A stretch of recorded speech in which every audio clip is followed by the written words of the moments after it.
বিসমিল্লাহির রহমানির রহিম। আপনারা দেখতেছেন পিওর হোমিও। আজকে আমরা পিওর হোমিওতে আলোচনা করব অ্যাকোনিটাম নেপেলাস বা অ্যাকোনাইট নেপেলাস। তো অ্যাকোনাইট নেপেলাস আমরা কখন কিভাবে গ্রহণ করতে পারি আমরা সেই বিষয়ে একটু কথা বলার চেষ্টা করব ইনশাল্লাহ। হোমিওপ্যাথিতে অ্যাকোনাইট নেপেলাস বা অ্যাকোনিটাম নেপেলাস খুবই গুরুত্বপূর্ণ একটি কার্যকরী মেডিসিন। এটি সাধারণত হঠাৎ শুরু হওয়া যে কোনো শারীরিক বা মানসিক সমস্যার প্রাথমিক অবস্থায় ব্যবহৃত হয়। তো এর প্রধান উপকারিতা ও ব্যবহারগুলো হচ্ছে হঠাৎ আক্রমণ বা তীব্র উপসর্গ। ঠিক আছে।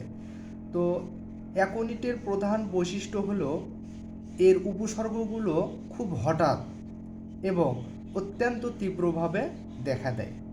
যদি কোনো অসুস্থতা যেমন জ্বর বা সর্দি কাশি মাথা ব্যথা হঠাৎ করে শুরু হয় তবে আমরা অবশ্যই অ্যাকোনাইট নেপেলাসকে মাথায় আনব।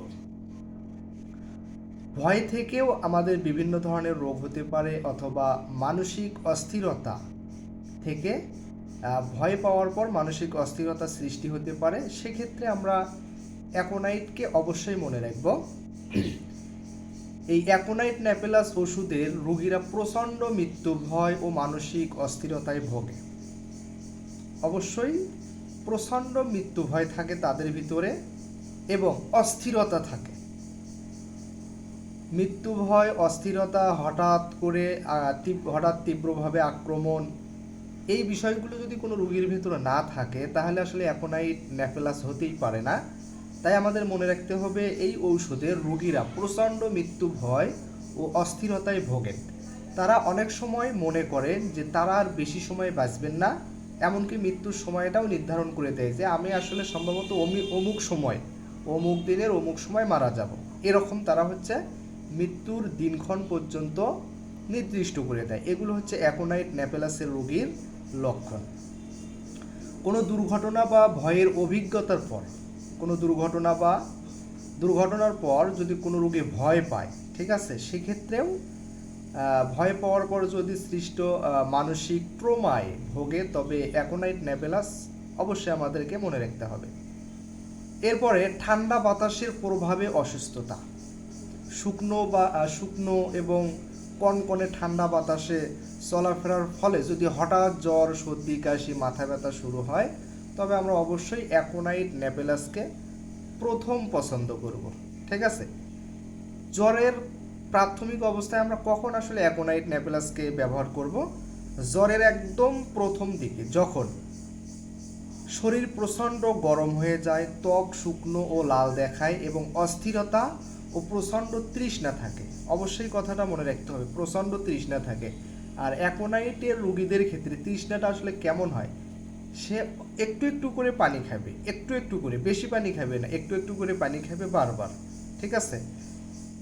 এবং এই পানি ছাড়া তাদেরকে আর কোনো কিছুই ভালো লাগবে না, খাবার দাবার যা আছে সব তিতা তিতা লাগবে, শুধু একমাত্র পানিটাই যেন তাদের কাছে ভালো লাগে। ঠিক আছে। তো এরকম ক্ষেত্রে যদি দেখা যায় যে অ্যাকোনাইটের অর্থাৎ কোনো রোগীর ভেতরে যে জ্বর, তার শরীর প্রচণ্ড গরম হয়ে গেছে, ত্বক শুকনো, লাল দেখায়, অস্থিরতা এবং প্রচণ্ড তৃষ্ণায় ভুগতেছে, তখন আমরা অ্যাকোনাইট নেপেলাস যদি প্রয়োগ করি তাহলে আমরা দেখব যে আসলে ম্যাজিকের মতো কাজ করবে। সাধারণত জ্বর আসার প্রথম 24 ঘন্টার মধ্যে এটি বেশি কার্যকর।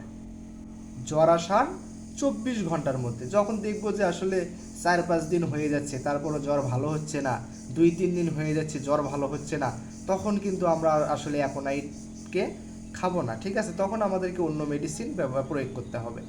এরপর শ্বাসযন্ত্রের বিভিন্ন ধরনের সমস্যায় হঠাৎ যদি সর্দি কাশি যেমন ঠান্ডা লেগে নাক দিয়ে জল পড়া বা ঘন ঘন হাসি শুরু হওয়া, এগুলো হঠাৎ করে।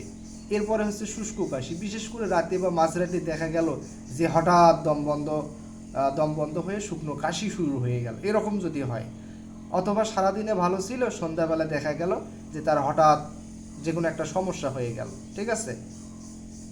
শিশুদের ক্ষেত্রে হঠাৎ করে কুকুরের ডাকের মতো যদি কাশি শুরু হয় তাহলে আমরা অবশ্যই অ্যাকোনাইটকে ব্যবহার করতে পারি। এরপরে হচ্ছে ব্যথার ক্ষেত্রে আমরা কখন অ্যাকোনাইটকে ব্যবহার করব। যে কোনো তীব্র স্নায়বিক ব্যথা যা ঠান্ডা লেগে শুরু হয়েছে, কি লেগে? অবশ্যই ঠান্ডা লেগে শুরু হয়েছে, এবং যে ব্যথায় রোগী অস্থির হয়ে পড়ে, অস্থিরতা থাকবে, এই বিষয়গুলো অবশ্যই মনে রাখবেন। তাতে অ্যাকোনাইট ন্যাপেলাস খুবই ভালো কাজ করে।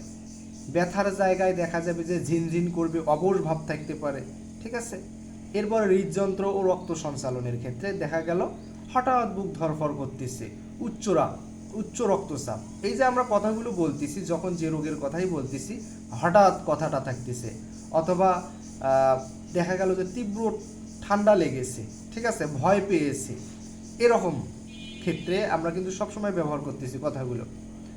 এবং বুকের বাম দিকে ব্যথার সাথে মৃত্যু ভয় থাকলে, এবং মৃত্যু ভয় থাকবে, মৃত্যুর দিনক্ষণ পর্যন্ত তারা নির্ধারণ করে দিবে, এমন যদি হয় তবে অবশ্যই আমরা অ্যাকোনাইটকে ব্যবহার করতে পারি। অন্যান্য ক্ষেত্রে যেমন চোখের সমস্যা আমরা অ্যাকোনাইটকে ব্যবহার করতে পারি, যে ঠান্ডা বাতাসের কারণে চোখ লাল হওয়া বা জ্বালা পোড়া করা। এরপর হচ্ছে মূত্রাশয়ের সমস্যায় ঠান্ডা লাগার ফলে প্রস্রাব বন্ধ হয়ে যাওয়া বা প্রস্রাবের সময় জ্বালা পোড়া করা, এরকম ক্ষেত্রে আমরা হচ্ছে অ্যাকোনাইট ন্যাপেলাসকে অবশ্যই ব্যবহার করতে পারি। তো হোমিওপ্যাথিতে সাধারণত অ্যাকোনাইট 30 বা অ্যাকোনাইট 200 শক্তি বেশি ব্যবহৃত হয়, তবে 1000 শক্তি বা 1M শক্তিটাও বেশ ব্যবহার হয়, ঠিক আছে। অ্যাকোনাইট ন্যাপেলাসের শুরুটাই 30-200 দিয়ে শুরু হয়, ঠিক আছে, কখনো নিম্ন শক্তি দিয়ে শুরু হয় না, অবশ্যই 30-200 যে শক্তিটা আছে এই শক্তি থেকেই শুরু হয়, এবং আমরা 1M শক্তিও কখনো কখনো শুরু করতে পারি 1M দিয়েও। তো তীব্র সমস্যায় চিকিৎসকের তাহলে আমরা 30-200 অ্যাকোনাইট শক্তি ব্যবহার করব, অথবা 1M শক্তি দিয়েও ব্যবহার শুরু করতে পারি। তীব্র সমস্যায় চিকিৎসকের পরামর্শ অনুযায়ী প্রতি 1-2 ঘন্টা অন্তর কয়েক ফোঁটা দেওয়া যেতে পারে। অবস্থার উন্নতি হলে ওষুধের মাত্রা অবশ্যই কমিয়ে দিতে হবে। তো এটি রোগের প্রথম অবস্থায় ভালো কাজ করে, অবশ্যই আমাদেরকে সতর্কতার সাথে মনে রাখতে হবে, এটি রোগের প্রথম অবস্থায় ভালো কাজ করে।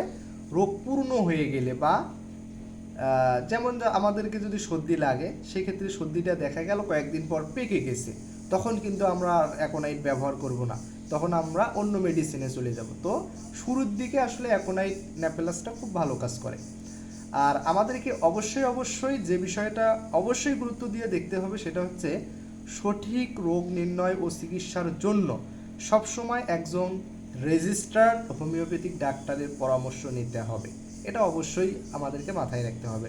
আপনি যদি আদর্শ আরোগ্য পেতে চান, বিশেষ করে পুরাতন যে রোগগুলো আছে সেই পুরাতন রোগের ক্ষেত্রে আপনি যদি আদর্শ আরোগ্য পেতে চান, তাহলে অবশ্যই একজন হোমিওপ্যাথিক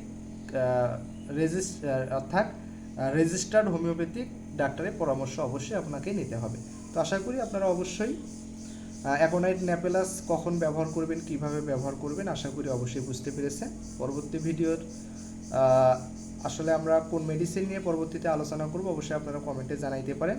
তো এতক্ষণ ভালো থাকেন, সুস্থ থাকেন, আল্লাহ হাফেজ, আসসালামু আলাইকুম ওয়া রাহমাতুল্লাহ।